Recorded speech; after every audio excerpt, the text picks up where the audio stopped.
ஒரு சர்வதேச கிரிக்கெட் வீரர் 35 வயதை எட்டிவிட்டால் அவர் எப்போது ஓய்வு அறிவிப்பார் என்று கேள்விகள் எழ ஆரம்பித்து விடுகிறது.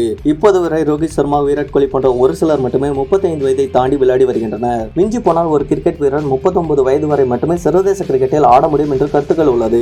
ஆனால் கிரிக்கெட் வீரர் ஒருவர் 62 வயதில் சர்வதேச கிரிக்கெட்டிற்கு அறிமுகமாகி ஆச்சரியத்தை ஏற்படுத்தியுள்ளார். சர்வதேச கிரிக்கெட்டிற்கு சமீப காலமாக புது அணிகள் வர ஆரம்பித்துள்ளது. குறிப்பாக ஆப்பிரிக்க கண்டம், ஆசிய கண்டம் போன்றவற்றில் இருந்தும் சர்வதேச கிரிக்கெட்டில் பல அணிகள் இருக்கின்றன. இவர்களுக்கு என்று தனி கிரிக்கெட் தொடரை ICC நடத்தி வருகிறது.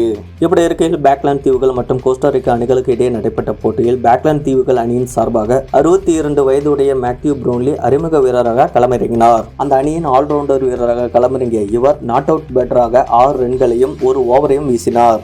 62 வயதில் இப்போட்டியில் விளையாடியதால் சர்வதேச கிரிக்கெட்டில் அதிக வயதில் அறிமுக வீரராக களமிறங்கியவர் என்ற சாதனையை படைத்துள்ளார். இதற்கு முன்பாக துருக்கி அணிக்காக உஸ்மான் கோகிர் என்பவர் 59 வயதில் அறிமுக வீரராக களமிறங்கியதுதான் சாதனையாக இருந்தது.